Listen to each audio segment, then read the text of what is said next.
I need someone to show me my place in all this. Nothing will stand in our way. I find your lack of faith disturbing. I will finish what you started. Who are you? I'm no one. There are stories about what happened. It's true. All of it. The Force. It's calling to you.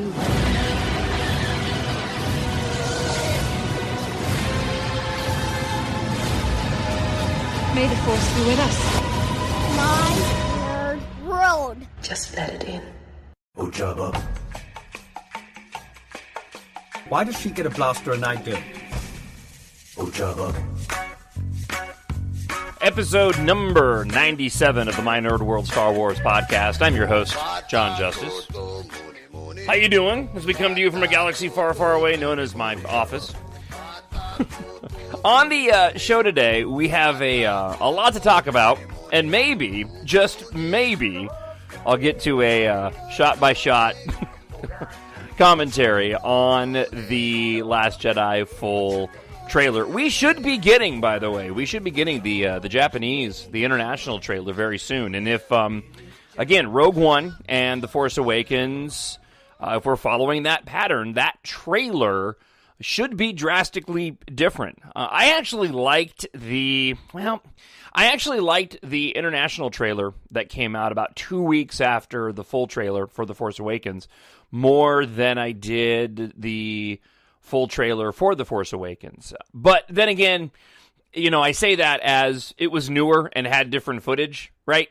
The one that I've gone back and watched more often, because Star Wars is one of the few franchises that I actually go back and watch the old trailers just for fun.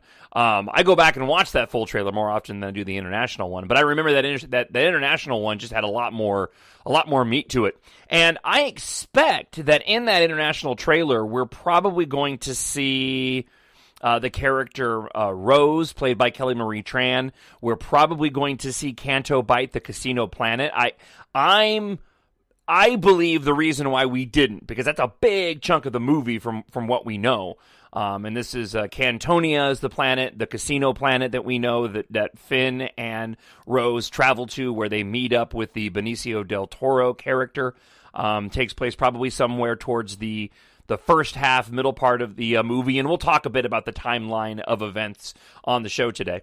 There was nothing of that in the first full trailer or the teaser trailer, and I believe when you look at a Japanese trailer, an international trailer, it makes sense to put Kelly Marie Tran in that trailer, and it makes sense to change up the tone of the trailer for the international audience and maybe give us less of a sort of thematic feel. That Last Jedi trailer is very, very thematic. Andy Serkis, who does the voice capture performance for Snoke, Supreme Leader Snoke, also did Gollum in Lord of the Rings, has said that he felt that trailer really did capture the tone of the film itself. So we should be getting that teaser trailer very soon. Quick PSA. Well, let me tell you what else we got on the show today. So we may get to the shot by shot, dependent on how long it takes me to get through the other stuff I want to talk about. There was a new TV spot that I have the audio for that will play for you. Little teeny tiny bit of new footage. One shot in particular that's really, really cool that was not in the original, the first full trailer that we'll talk about. We'll play the audio for that. It's about 55 seconds long. I have audio of director David Fincher. 7, Fight Club, Gone Girl, Zodiac. Currently, I'm watching the Mindhunter Netflix series, which is fantastic. We've been watching that over the course of the past week. I really like Alien 3, which, if you've never seen the director's cut of Alien 3, it's great. It makes that movie great. Alien 3 was the theatrical version was a mess. The effects still aren't good. The alien effects in Alien 3 suck. There's just no way about it. The CGI in that is absolutely deplorable. But the director's cut of that David Fincher made, his first feature film, is really, really good. Anyway, I have a real short interview with David Fincher where he was asked about The Last Jedi, and he was asked to direct that and met with Kathleen Kennedy. And his insight into why he didn't and what it takes to direct that just in a few minutes is really, really interesting, so I wanted to share that with you today. Also, we'll get to a bit of the timeline of the film. This will get spoilery, so if you're listening to this and you really want to be left more in the dark than perhaps you are, I mean, this is stuff you can kind of deduce from the trailers, and this is nothing that I have gotten from the internet in terms of somebody seeing the film and spoiling. So it's not like these are more, again, like Target or Walmart spoilers, things you can read on the backs of toy boxes. But I want to talk a bit about the timeline of the events that we know are supposed to take place in the film, because I've got a bit of a problem with the timeline and how things are supposed to work out. And it obviously it's going to come together, but when I look at the events and where people currently look like they're ending up, it doesn't match up. So we'll talk a bit about that. And something really interesting that I haven't heard any other podcast talk about that we'll dive into, and that is StarWars.com has put out sort of an official page for The Last Jedi. On it, you can see the trailers are there. There's a photo gallery there. There's a link to get tickets. They also have the synopsis for the movie. And I haven't heard anybody talk about this yet. But months ago, and you can go and listen to episode number 87 that I did with our producer, Samantha, a podcast that I did with her, again, months ago, episode number 87, where we talked about this. There was this Japanese promotional flyer that was put out. And it must have been around April. It was shortly after the teaser was released. So yeah, it was around April. And it had a shot of Rey from the teaser trailer overlooking the water. And people had translated it, and it had some rather interesting things to it, saying that this movie was going to provide the biggest the most shocking truths of all the movies, and revelations. A lot of people didn't take it seriously. A lot of people pushed it aside and said, well, these people surely can't have access to what, the story actually is. They're just saying this to help promote the film. Anybody can deduce that it'll have revelations, right? Well, StarWars.com put up the synopsis, and it's really close to what that Japanese flyer said. And that Sam and I spent an entire episode, number 87, talking about. So I'll read you what this synopsis is, official from StarWars.com, and then we'll talk a bit about what my guess is. I'm pretty sure that is the podcast where I laid out the theory, which I don't necessarily think is going to be true as a whole, but there was the theory that I put forward that I still really like, that Anakin was never the chosen one, that perhaps Anakin was a false creation by Pelagus / Palpatine because he learned how to influence the midichlorians to create life, and that he was created to make it seem like he was the chosen one, but he never was the chosen one, and Rey is actually the chosen one.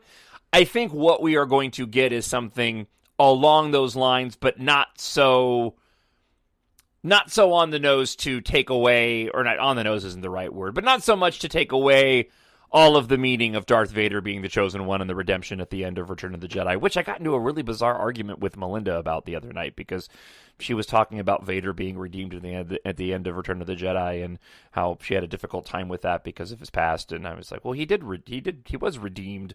And then I had to stop the conversation because I didn't want to go down that road, because I knew it was a battle that I wasn't going to win, and I really didn't want to get into a fight with my wife over Star Wars. So, and then if I can get through all that, we'll go through the shot by shot of the trailer. So, how does that sound? All right, let's go ahead. Let's go ahead and get to it. There has been an awakening. Have you felt it? This is your quick PSA. I've mentioned this before, I want to mention again, and I'm telling you as much as I'm telling me. But when we go to watch movies at home, right? PEA. Put everything away. I have found myself enjoying films again that I haven't watched in a long time, or that maybe I've watched but didn't really watch because I had an iPad or a phone in my hand.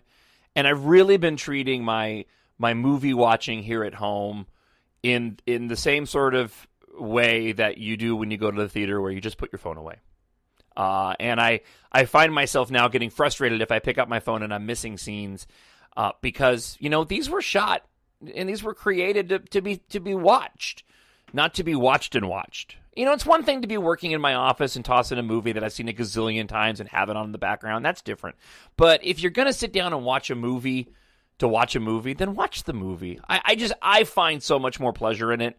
And we get so wrapped up in checking our phones and our iPads. And I'm speaking for myself personally, but I know others that do too. I've gotten to the point now where I'm setting my phone and leaving it in my office, or at least putting it on Do Not Disturb sitting next to me, during the week, during a work week, because I got to keep an eye on it in case, World War III breaks out or Donald Trump says something stupid.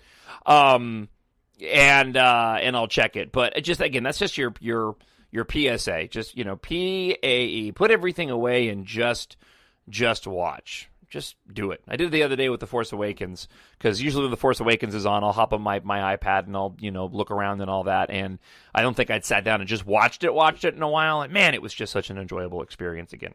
All right. Here's the audio from the Last Jedi TV spot. Not very long. There's a quick piece of new dialogue right at the very beginning, and then I'll talk to you about, there's two real quick, one extension to a shot that we saw. Actually, both are extensions to shots that we saw in the original trailer that we'll talk about. But here's the audio. Why are you here? Something inside me is awake. And I need help. Let the past die. Kill it if you have to. That's the only way to become what you were meant to be. We are the spark that'll light the fire that'll burn the First Order down.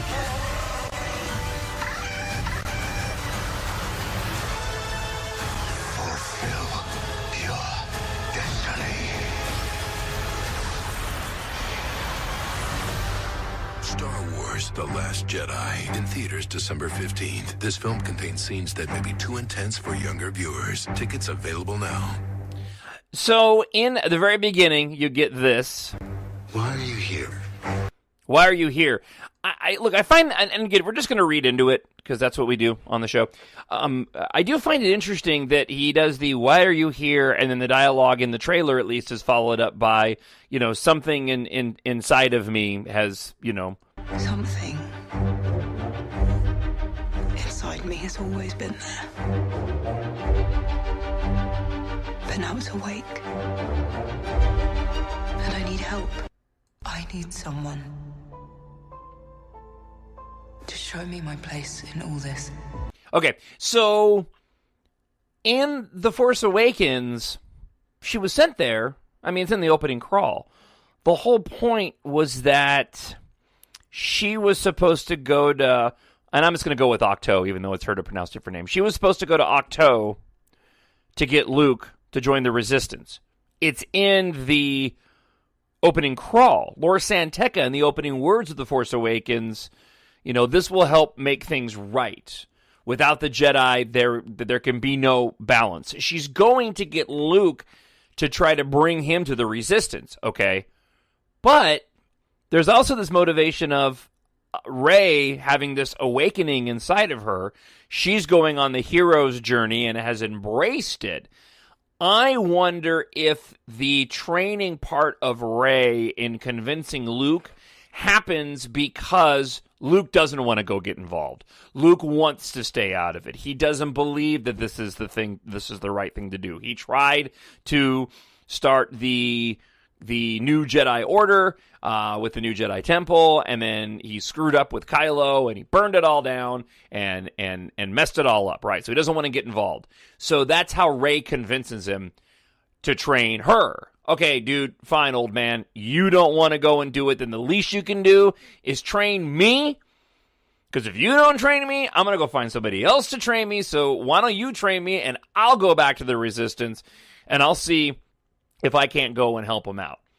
Now, again, the way that the trailer is cut, it makes it sound like the reason she went there. Why? I'll just play it again.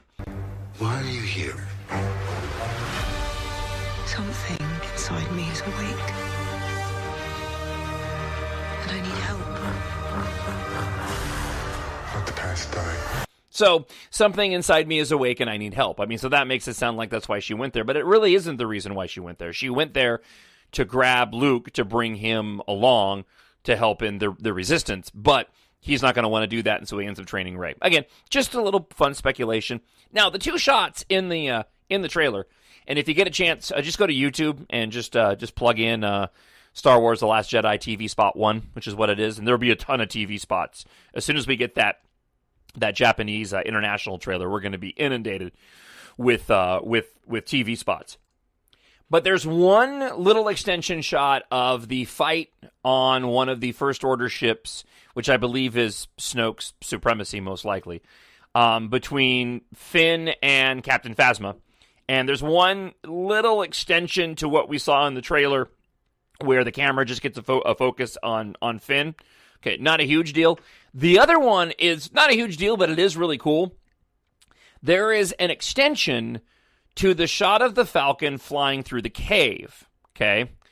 Now, if you watch the full trailer and you see the Falcon being chased by the TIE fighters through what we assume is a cave on Crate, because it's got all the red in it, right? It's got all the red crystals and whatnot. If you look beyond the TIE fighters chasing him, there's it looks like they're actually flying down, or they flew into the side of a mountain. And I say that because if you look in the background, you can see a hole and sky, or at least white, to indicate that they may have flown into the side of the mountain, or flew down into a hole, much in the same way they did the asteroid on Empire Strikes Back. The TV spot, if you go watch it, it's really cool because they do the oncoming shot of the Falcon being chased in the full trailer, and then you get the reverse angle where the Falcon's flying away and the TIE fighters are flying away. Okay, in the TV spot, they let that shot go on a little longer, and you see the Falcon pitch up and go straight up. It's a really cool little shot, and I didn't pick up on it until I was pulling the audio for the show today. But go and check it out, because they're going down a tunnel, and then you see the Falcon pitch up, and it's bright, like he's about ready to fly out of the mountain. And I believe that whole sequence coincides with Chewie and the Porg that we see in the trailer, and that's in both trailers, with the Porg making a right. The one thing we don't see, and I probably mentioned it last week, Buzz, we don't see who's flying the Falcon. I assume that's Rey flying the Falcon, coming back to Crate, and we'll get into that a little bit more later on in the show. I assume that is. There is a slight possibility that it could be Kylo, and I'll explain why, which would be pretty rad if you ask me, but we don't know who is piloting the Falcon in that moment. But if you go watch it, it's just a really cool, unique shot, and you should go and check it out, because it's neat. And yeah. Fulfill your destiny. All right, so let's move on. Let's get to the synopsis. And again, go back if you haven't listened to it. Go back into the Jon Justice My Nerd World feed and find episode 87, Shocking the Last Jedi, where I spent a good amount of time with Sam talking about this Japanese flyer that had this really interesting language about the description of the Last Jedi. And a lot of people discounted it, and I kind of, we spent the show talking about what it could mean if it were legit, but even I was under the assumption that it was April. Are they really going to put something like that out now? Are they going to have access? Well, you look at StarWars.com and their official Last Jedi website, and under the link for story, it says this: In Lucasfilm's Star Wars The Last Jedi, the Skywalker saga continues as the heroes of The Force Awakens join the galactic legends in an epic adventure that unlocks age-old mysteries of the Force and shocking revelations of the past. Star Wars The Last Jedi opens in U.S. theaters on December 15, 2017. Age-old mysteries of the Force and shocking revelations of the past. Now, a couple of things. One, age-old mysteries to me extends back to, I mean, obviously, at least original trilogy timeline. But to me, you say age-old when it comes to the saga films, and that takes you all the way back to prequels. Okay. You say shocking revelations of the past, that could be something more recent. That could potentially be something that took place just prior to the Force Awakens. Maybe a misunderstanding of what happens at the Jedi Temple and why it ends up burning down. Maybe a misunderstanding as to why Kylo left, even though we don't really know. One thing to remember, and what makes the speculation over what's going to happen in The Last Jedi so much fun, but also so frustrating from a fan perspective, is that we really didn't get much to chew on in The Force Awakens about the mythology. I love that movie, but we were introduced to the new characters. We know, about Kylo and a bit of his background and what had happened. We don't exactly know why he did what he did to Luke's Jedi Temple. We don't exactly know why, apart from Luke went to go find the first Jedi Temple in the wake of the devastation of the Jedi Temple at the hands of Kylo. We meet Rey, but we don't know her background. We don't know why she was on Jakku. So, the speculation just leaves a world's worth of theories that you could put forward. So this age-old mysteries of the Force, both of those are really could be anything. I do think the age-old mysteries of the Force does lean towards this misunderstanding of perhaps the prophecy or what the Force and the balance and how that works within the universe.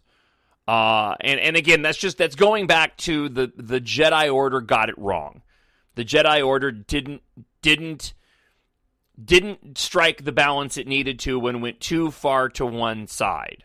Okay, and I've always felt that way. I just the Palpatine in Revenge of the Sith. One must embrace a larger view of the Force, not just the dogma of the Jedi. Right? If one must understand the mysteries, one must embrace a larger view of the Force. In which case, that brings in the dark side element. What's really interesting about that, though, if you go back and watch Revenge of the Sith, especially as we look at this idea of the balance, and we look at this idea of Kylo Ren and his understanding of the Force and teetering back and forth between light and dark, which he certainly did in The Force Awakens, we heard Palpatine at the time speaking basically the same way. We know he was Sith, but the way he was talking to Anakin was one of, look, the Jedi are, you're not going to learn what you need to learn to keep Padme alive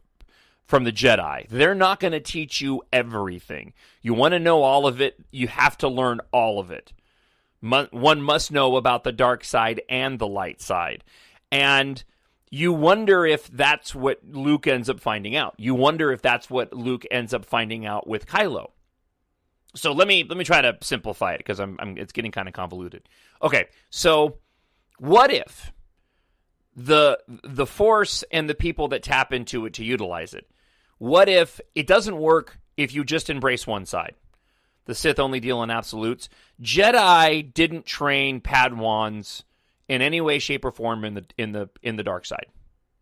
They just kept them on the light side. Didn't want them to let anything know about the dark side. Anakin wanted to know how to save people from death. That's how he got Anakin over to the dark side. But the Jedi were never going to train any of the dark side methods to them, right? And at the same time, the Sith were only going to stay dark side. They were never going to go and embrace anything of the light side. And maybe it is about the balance. You think of it in in simple, sort of Christian teachings. And I've always felt that I benefited from not just, being a Bible-believing Christian, that I benefited from the teachings of the Bible, but also understanding that we do live in a secular world and you are going to be exposed to these elements, and you need to know what they are. You don't need to act upon those impulses, but you need to know that those impulses are there.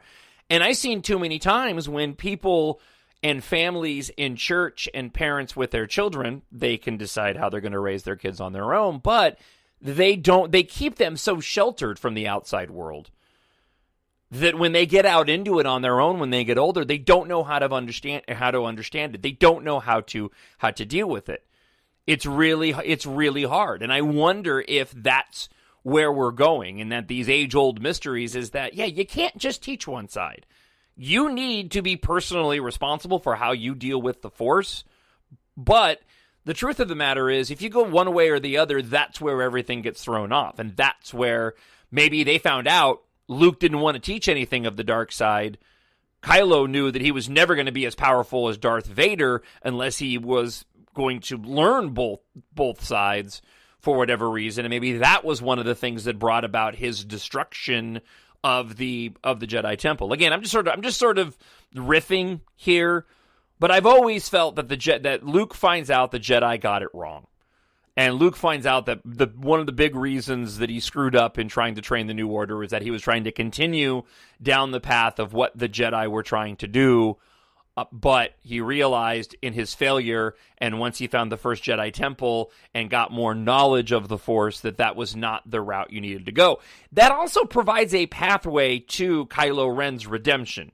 If we're thinking this is going to be a Kylo Ren redemption arc and that Snoke got to him, I know it's difficult to say that how does he get redeemed after killing his father, but there are ways to do that to get the audience to go along with you and to accept that fact. If he was simply misguided, if he's broken up over the killing of his dad and he realizes that regret, I think there are things that he can do. I mean, look, in as much as you get enough movies away from Revenge of the Sith, and you kind of forget that Anakin, before he got the suit on and was, breathing like Darth Vader, he did wipe out a whole bunch of kids in the Jedi Temple. That's pretty awful. I mean, like all the bodies.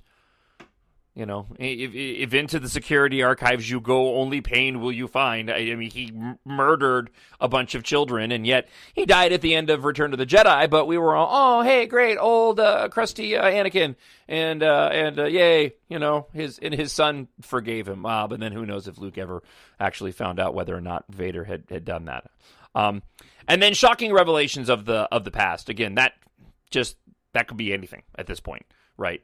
That could be a complete misunderstanding of what happened at the Jedi Temple. The revelations of how Rey actually ended up on Jakku. That could be part of it as well. But getting back to my original point, and that was, this can go anywhere. When you go back and you listen to Luke in the trailer, who, again, I think is talking to whoever he's talking to in the trailer, but it's also the marketing team telling us as an audience, this is not going to go the way you think. It can go anywhere because The Force Awakens just laid it out. Rian Johnson's the one that wrote this story and could go and take it anywhere he wants to go. One more thing, too, and I would encourage you to go back and listen to episode 87, because we discuss it like these very things, age-old mysteries and shocking revelations, and what they could, what they could actually be and what they could actually mean. Again, episode number 87. One more quick theory, and I really like this idea. I have no confirmation that this theory is true. You can extrapolate and make it happen based off of what we've seen in the trailer. But here's a thought for you. There's this idea that we're going to see Kylo Ren's sort of redemption arc, and in the full trailer, towards the end of the trailer, we see what appears to be Snoke, who's got Rey contorted, right? just hanging there in the air, screaming in pain. And we know that she ends up on probably the Supremacy, the massive, was it 27 miles wide, mega Star Destroyer that Snoke lives on. And we also know that Finn ends up there with Rose at some point. They're in disguise, and they end up on that ship as well. And we think that's somewhere towards the middle of the film. And then the crate battle with the walkers takes place at the end. Although there's an argument to be made that doesn't quite work either, but we'll get to that. My point being is that I think there's a possibility that we see Kylo save Rey, much in the same way that Luke saves Anakin. Maybe Kylo has a change of heart, doesn't like seeing what Snoke is doing to Rey, and he's the one that intervenes and teams up with Rey, and they get off the Supremacy and end up on Crate at some point in time. I don't think that happens. And again, this is not based off of anything, but just on the knowledge that we know. Because I am having a hard time imagining we're going to go into 9 and have Kylo and Rey team up, Luke wherever he is, and the only big baddie we have is Snoke. You need to have another bad guy there. I just don't see him being the only. That would be like Palpatine being the only bad guy next to Vader. That would be like Vader getting his redemption somewhat in The Empire Strikes Back, to only have them team up to go after just Palpatine in 9. That doesn't really make a whole lot of sense to me. Here is a thought, though. I really like this idea.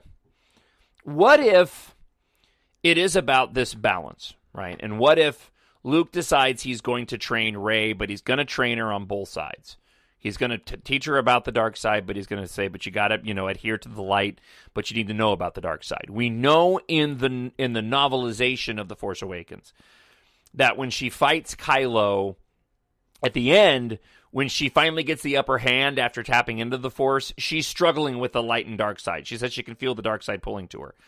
We also know that Kylo has this issue. And that's why Snoke says as much in The Force Awakens. That's why he's so powerful.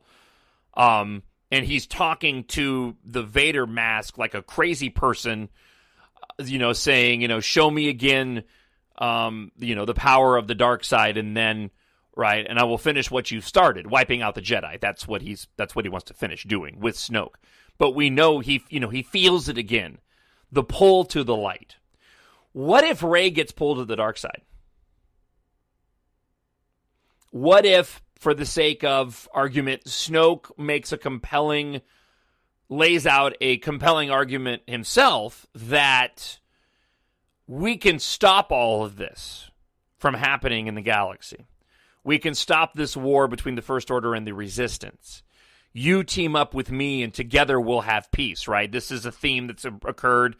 Palpatine and Anakin, you had Vader wanting, Anakin and Padme, you and me, we can make the galaxy what we want it to be, right?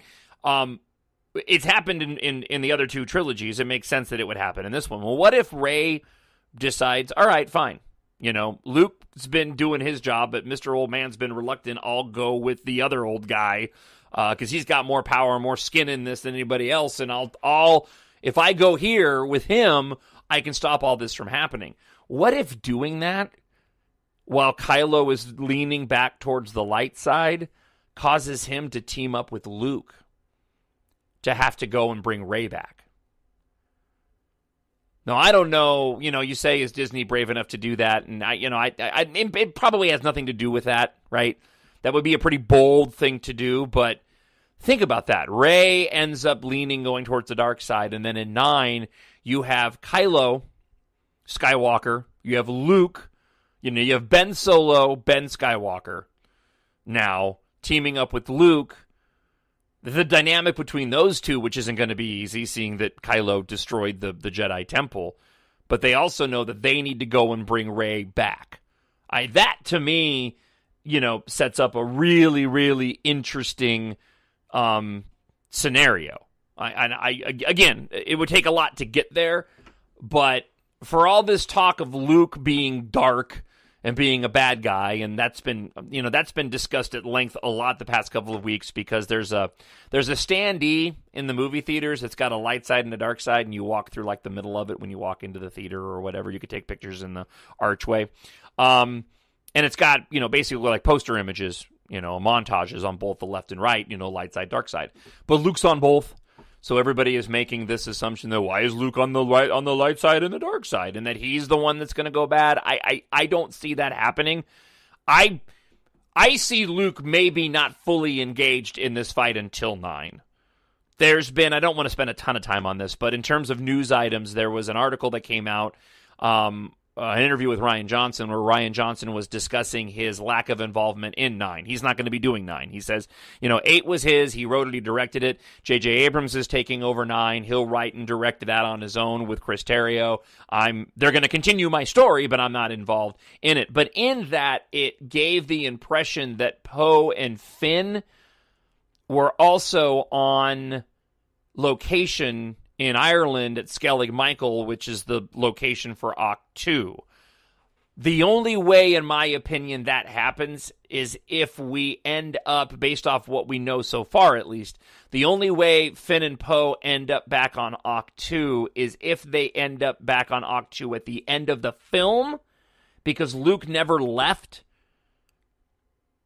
So let's say that we know Kylo goes to Occ 2 at some point, and we believe he fights with Luke and Rey. We know that one of the movies that Rian Johnson referred to for people to watch, and I can't remember the name of it, but it was an old war film. Was a war film about enemies who got stuck together and had to work out their differences. And so I think there's a big chance that Kylo ends up on Occ 2, but ends up getting stuck there with Rey and Luke, and they have to settle some differences between themselves that don't involve fighting. Well, what if they take off to maybe go rescue Finn on the Supremacy, because much like in Empire Strikes Back, when Luke leaves to go find Han and Leia on Cloud City, Rey leaves much to the frustration of Luke, but Luke stays behind. Well, what if Rey does end up going to the dark side? And what if Poe and Finn and maybe Kylo have to go back to Occ 2 again and be like, dude, we need you because we need to go and get Rey. That's the only way that I can see that, that potential scenario, playing out. And not to mention too that Rian Johnson has said all along that this movie, each of the main characters were going to have to face their own challenge and struggle. And I think it goes beyond Rey's just training as a Jedi. I think her challenge and struggle is going to be much different. There's going to be an added element to that with her. Not just her training, but it's also going to be her dealing with getting closer to the Force and how powerful she ends up being. Let the past die. Kill it. If you have to. That's the only way to become what you were meant to be. So I'm probably not going to get to the shot-by-shot in this one again, looking at what else I want to talk about. I do want to mention one thing, though. I'm just looking at the clock here. But I want to mention one thing about the trailer. At the moment in the trailer, it's a real minor point. But at the moment in the part in the trailer where Kylo Ren is in his TIE silencer, right? Which is just, that thing's awesome, with the two TIE fighters flanked with him, which again is so reminiscent of Darth Vader in A New Hope, right? With his TIE Advanced during the Death Star battle with the two other TIE fighters with him, pretty awesome. But the shot where he's got his hand on the trigger, and it shows him all broken up, ready to emo cry in the cockpit before he goes and presses the trigger. There's one thing, and I meant to mention this last week because I just think it's awesome. Watch the trailer again in freeze frame when he's about to take. When it just shows the up close of his right hand on the controls and his thumb is on the trigger, he's about ready to press down. Pause on that shot or try to find that still online. Just look at that shot. There is so much detail from the glove that he is wearing to the mechanics of the trigger and the handle, the one thing that I just thought was so cool is you can actually see the curl of the spring on the thumb mechanism. It was one of the things that I loved about, it is one of the things. One of the things I love about Star Wars is the vehicles, and I love what George did with that lived-in look. And the attention to detail, look at that thumb trigger, and look at the spring. You can see the spring in that one particular close-up shot. It's really, really, really cool. So go and check that out. All right, I got just enough time to squeak this in. This is the interview that David Fincher did recently talking about turning down directing a Star Wars The Last Jedi. Just in terms of the blockbuster thing, just because we had the Star Wars trailer yesterday, you've got history with the franchise. You know, you were top of everybody's wish list when the most recent job came up. Any temptation to go back to something like that? No, I talked to Kathy about that, and I mean, look, it's a plum assignment. Mm. You know, it does not, you know,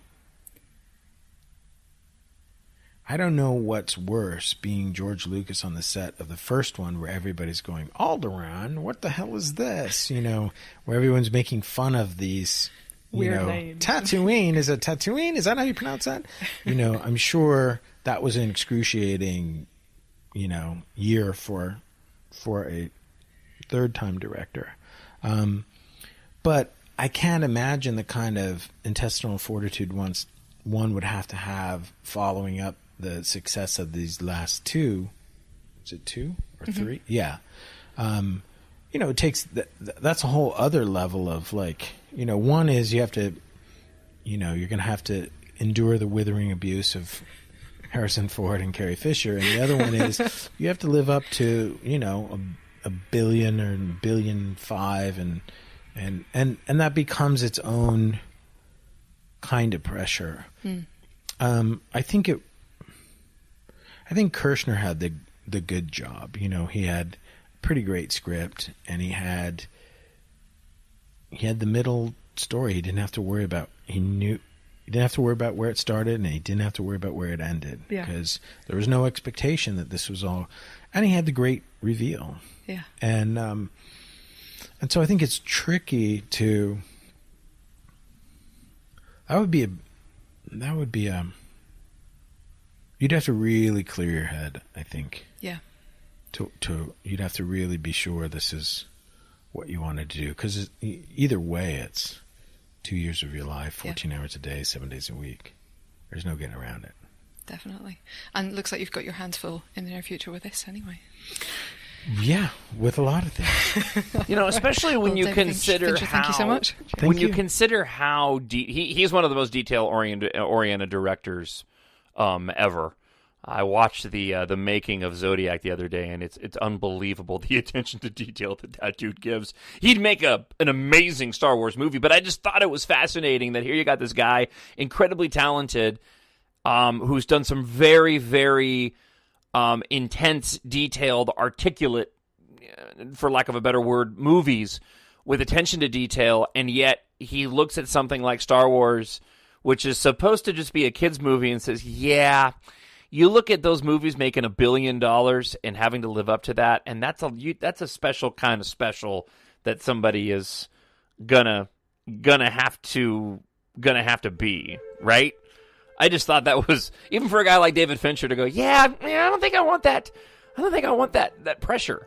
Now, that being said, I mean, Rian Johnson, I would say, is much in the same vein of a David Fincher on a different level, not having quite as extensive of the background in directing movies as Fincher has, but certainly from a stylistic standpoint, I would put Rian Johnson in that category. So, all right. I didn't get to my shot-by-shot breakdown. For that, I apologize. I will have a new podcast up next week, and I'll tell you what, if you were really wanting to hear that, then I'll do it first thing on next week's podcast, and maybe we'll have the international trailer to talk about, and then I won't have time to do it then either. Drop me an email, I'm almost out of time, talkshownerd@gmail.com, talkshownerd@gmail.com, and until we talk again next week, have yourself a fantastic week, and may the Force be with you always. My nerd